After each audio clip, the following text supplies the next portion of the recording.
Hello, this is Lydia Winkleman at the Walton Art Center, and today I'm going to show you how to drop an iris into an ellipsoidal Source 4 lighting fixture. If you have been asked to drop an iris, please be sure to bring the proper tool with you. You will need a Phillips screwdriver. You can see this lighting instrument has an iris slot here. This slot has 2 screws and a metal piece that slides open and closed. To open our iris slot, we want to loosen these 2 screws. There's no need to remove them, just lightly loosen them. We can now move our iris slot to the open position by pushing this metal piece forward.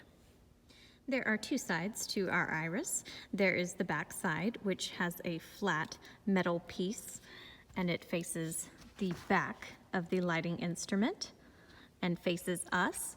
There is the opposite side, which shows you the slots and is slightly raised. That is the front side, or the side that faces away from us and faces the front side of the instrument.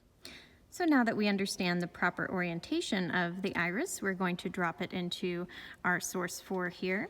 The flat side is facing us, and it should go in with relative ease. You know that your iris is all the way seated when your plate disappears into the instrument. You want to make sure that there is no part of it sticking out like this. You want it all the way down. Another good way to check the orientation of your iris is to look at the knob here. It is meant for you to grab onto it and slide back and forth as we control our beam of light. It is easier to take hold of it as it is facing away from us, so you can simply wrap your hand around the instrument like this.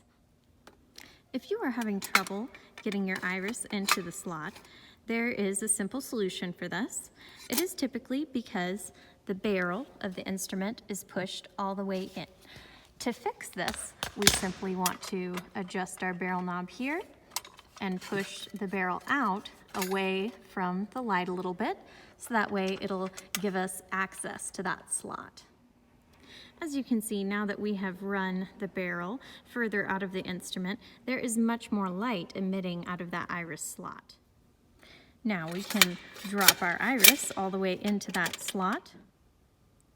The iris slot must always be at the top of the fixture, facing upward, or it can have a vertical orientation in which the iris is still downward but not upside down. An iris should never be kept upside down, as it could fall out of the lighting fixture.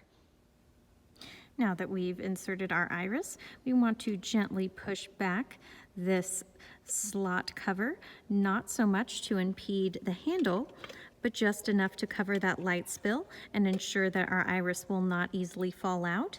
We also want to make sure that these screws are secured so they do not fall out of the instrument either.